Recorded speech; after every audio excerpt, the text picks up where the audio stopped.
Bismillahirrahmanirrahim. Assalamualaikum warahmatullahi wabarakatuh.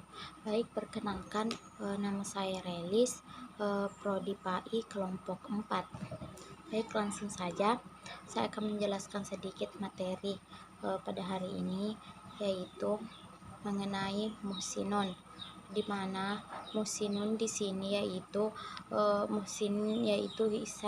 ihsan orang baik. Muhsin berasal dari kata ihsan yang berarti yang berarti baik. Muhsin adalah mukmin yang mencapai tahap ihsan, ihsan sebagaimana yang diriwayatkan oleh Abu Hurairah, yakni seorang mukmin haruslah mengerjakan perbuatan baik yang disebut ihsan. Ihsan itu meliputi segala hal perbuatan yang baik terhadap diri sendiri maupun terhadap orang lain. Kata ihsan ini ialah kebalikan dari kata al-isaah yang artinya perbuatan buruk, di mana tingkah laku seseorang dari melakukan perbuatan yang baik dan mencegah diri dari perbuatan dosa.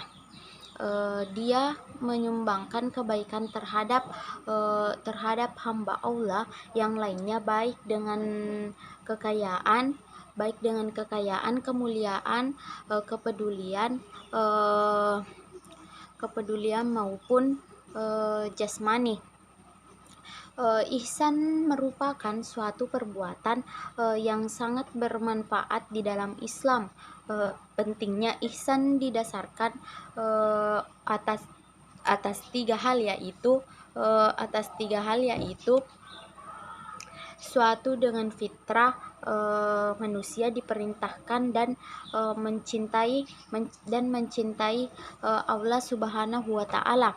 Ihsan merupakan fitrah karena tabiat manusia cenderung kepada kebaikan.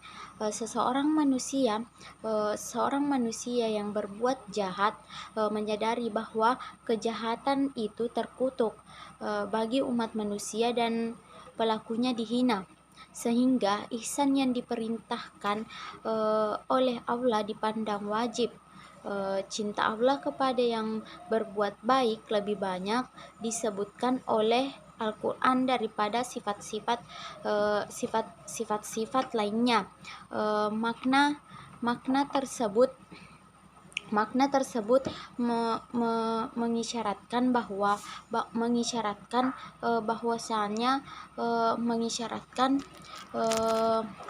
bahwasanya sifat yang paling dicintai Allah itu adalah orang-orang yang berbuat baik. Adapun yang kedua yaitu bentuk-bentuk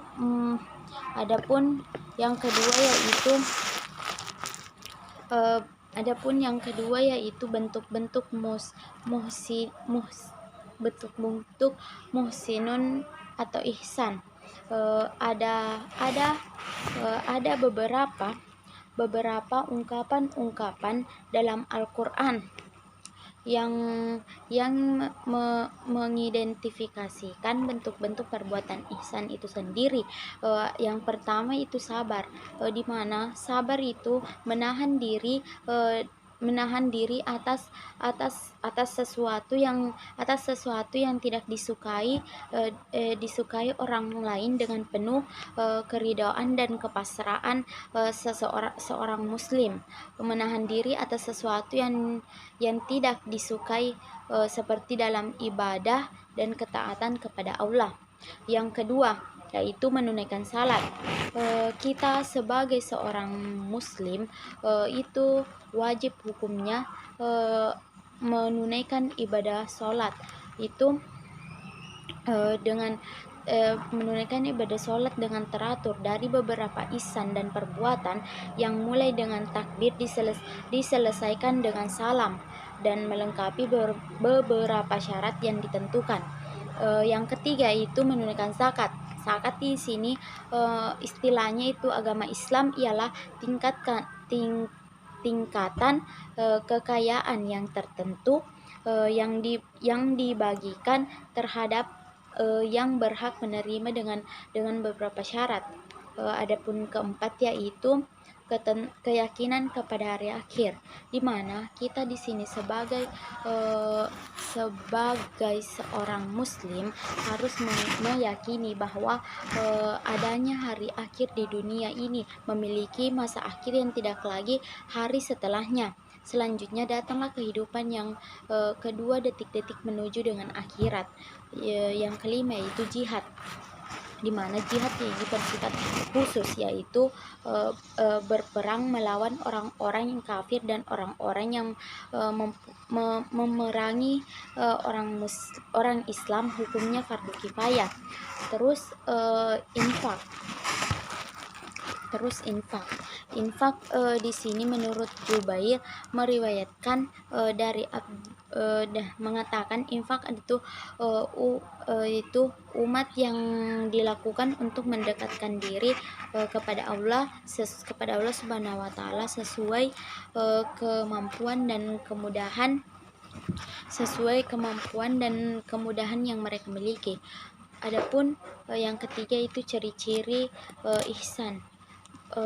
Muhsinun atau ihsan itu adalah orang-orang yang bertakwa yang senantiasa menginfakkan hartanya di jalan Allah, dapat menahan amarah serta senantiasa memanfaatkan kesalahan orang lain, tetap dalam kesabaran di dalam menghadapi semua keadaan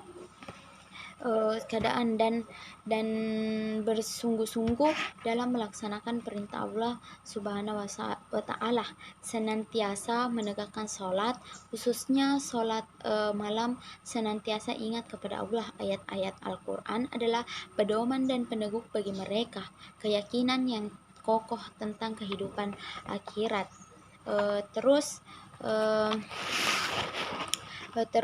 Yang keempat itu fungsinya.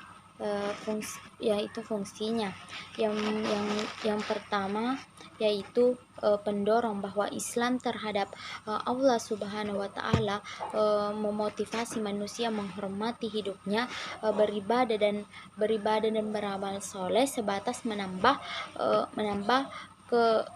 keimanan dan ketakwaan seorang muslim. Yang kedua yaitu penyalur yakni yaitu bahwa Islam terhadap Allah Subhanahu wa taala yang sudah punya manusia agar bisa berkembang secara optimal dalam aktivitas kehidupan sehari-hari. Yang ketiga yaitu pengendalian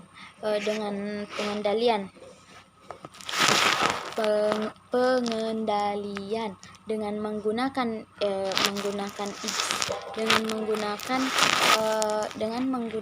ihsan manusia bisa mengendalikan perbuatannya ketika melakukan sesuatu yang dilarang oleh Allah Subhanahu wa taala. Yang keempat itu penyesuaian. Kita sebagai manusia harus sadar dengan dirinya sebagai makhluk ciptaan Allah Subhanahu wa taala yang tidak ada tenaga dan tidak ada kekuatan dibandingkan dengan Allah yang Maha Pencipta lagi Maha Kuasa. Baik, itulah penyampaian materi singkat dari saya. Lebih dan kurangnya mohon dimaafkan. Wallahul muwaffiq ila aqwamit thoriq. Wassalamualaikum warahmatullahi wabarakatuh.